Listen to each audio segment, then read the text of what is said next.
Benvenuta Giulia. Mentre guardavamo queste immagini, io e Fabrizio non smettevamo di dire: ma quanto è bella Giulia, quanto è bella, Jesolo è bella, la vostra Miss Uscente è meravigliosa, si è piazzata al secondo posto nazionale, ha vinto una fascia nazionale come Miss Moda Mare Bear, insomma ha avuto tantissimo successo. Giulia, com'è stata questa tua esperienza con il concorso di Miss Italia e cosa hai fatto durante questo anno?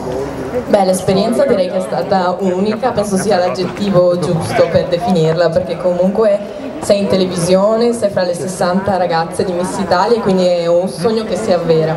E quindi poi quest'anno ho lavorato per il mio sponsor, la Bear, quindi costumi da bagno, poi ho fatto qualche lavoretto anche come presenza, quindi come quasi la Miss della serata. E niente, mi sono diplomata al liceo scientifico, che era stata la cosa più difficile forse.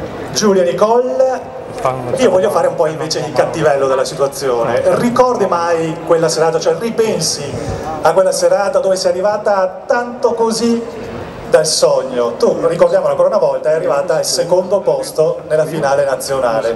Sì, io la ricordo ma contentissima. Ah, sei comunque contenta? Contentissima. No, io direi che già arrivare fra le 60 sia proprio un sogno, e quindi l'unica cosa lì è divertirsi, prendere ciò che viene. Già seconda secondo me è molto più di ciò che mi aspettavo, quindi sicuramente un regalo.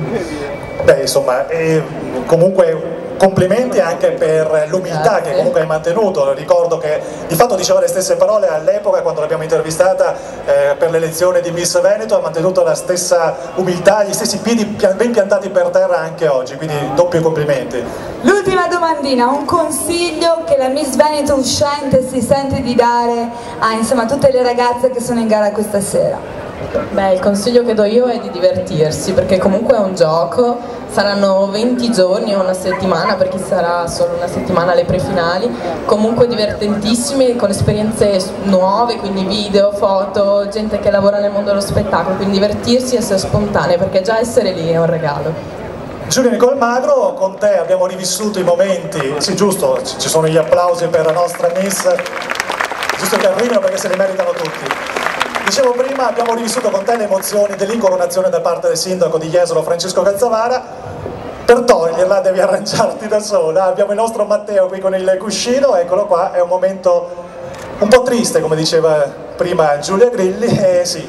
Però a questo punto naturalmente invitiamo a raggiungere la nostra giuria, perché sarai tu oggi assieme ai nostri giurati naturalmente a scegliere la prossima Miss Veneto. Grazie. Grazie ancora Giulia, tra poco allora.